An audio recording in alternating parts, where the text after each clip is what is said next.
जय बद्री विशाल दोस्तों, कैसे हैं आप सब लोग। भगवान बद्री विशाल महादेव की आप में कृपा बनी रहे।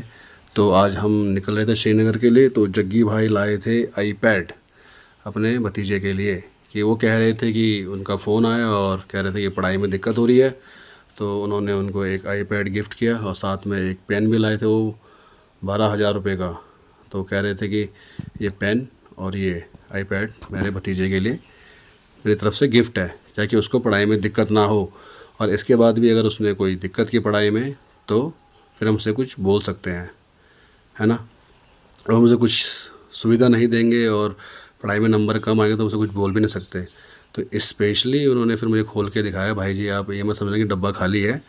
तो उन्होंने मुझे डब्बा खोल के दिखाया, अनबॉक्सिंग करके, कह रहे ये है देखो। तो ये पड़ा उनको 52,000 रुपये का डिस्काउंट के बाद, और 12,000 का पेन पड़ा, क्रॉस रोड मॉल से लिया था उन्होंने।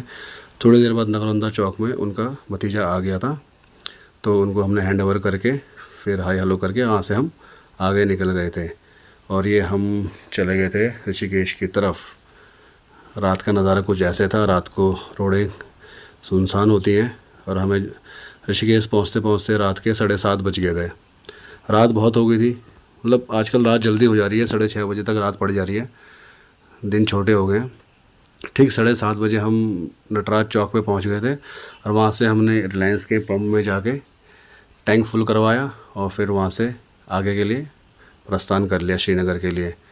तो हमारा जो टारगेट था कि 10 10:30 बजे तक हमें अपने गंतव्य स्थान वहाँ तक डेस्टिनेशन तक पहुँचना है।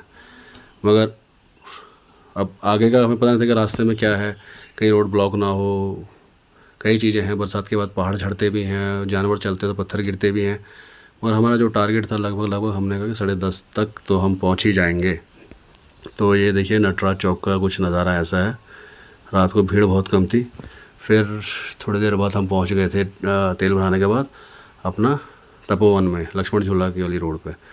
तो यहाँ पर भी सुनसान पड़ा था, यात्री कुछ है नहीं आजकल। रोड पूरी सुनसान, ना फॉरेनर्स दिखे मुझे, ना लोकल दिखे। तो शायद आजकल लोग घर से कम ही बाहर निकल रहे बरसात के कारण। फिर उसके बाद हम रात को 11 बजे श्रीनगर केंद्रीय विद्यालय के पास का नज़ारा है ये, जहाँ पर एसएसबी कैंप है। तो रात को ठीक 11 बजने में 10 मिनट थे, तो ये उस टाइम का है। तो देखिए यहाँ पे पूरी रोड सुनसान है, कोई गाड़ी ना ऊपर जा रही है ना कोई नीचे आ रही है। और हमें रास्ते में सिर्फ ट्रक वगैरह दिखे, बाकी कोई पर्सनल गाड़ी या टैक्सी गाड़ी कोई नहीं दिखी रात को हमें। तो इससे आप लगा सकते हैं कि यात्रा कैसे चल रही। तो ये रात को हम पहुंच गए थे शादी में, जो कि हमारे मित्र की बहन की शादी थी। और रात को 11 बजे पहुंचे तो सब लोकल जो भी थे सब जा चुके थे, बस उनके मित्र लोग थे जो उनके फ्रेंड सर्कल के थे, तो वो लोग बचे हुए थे, बाकी सब जा चुके थे। वो कह रहे भाई साहब बहुत लेट हो गए आप। तो 11 बजे तो लेट हो गया। तो ये थे वो जिनकी बहन की शादी थी और व्यवस्था इन्होंने बहुत ही बढ़िया कर रखी थी। तो हमने भी वहाँ पर खाना खुना खाया, थोड़ी देर बैठे रहे मिले जुले, और उसके बाद हम चले गए रूम पे सोने के लिए। और ये हमारा पौड़ी चौकी का नज़ारा है। यहाँ से ऊपर रोड पौड़ी जाती है और नीचे श्रीनगर किले जाती है। तो यहाँ पर देखो पूरा सुनसान है, कोई गाड़ी नहीं कुछ नहीं। 11:15 11:30 का नज़ारा है। और फिर हम सुबह उठे और ब्रेकफास्ट में था आज भटूरे और छोले। तो हमने ब्रेकफास्ट किया, आनंद लिया। तो बहुत ही लाजवाब हो रहे थे दोस्तों छोले भटूरे। कैटरिंग बहुत ही बढ़िया थी इनकी। ये हमने एक निवाला ट्राई किया, एक बाइट ट्राई किया हमने, और खा के हमेशा मज़ा ही आता है। ये अच्छा बना था बहुत, झूठी तारीफ़ मैं करता हूँ नहीं, जो मुझे लगा शादियों में खाना अच्छा ही बनता है। और देखिए फिर मैंने एक और भटूरा लिया। अब भटूरे भी पूरे फुले फुले थे, मतलब ऐसे नहीं कि ऐसे जैसे होते हैं पूरी जैसे। ये जग्गी भाई भी सामने बैठ के खा रहे थे। और ये हमारा देखिए जहाँ हम गए थे उनका कैटरिंग जो कर रहे थे, ये उनकी वो थी व्यवस्था थी।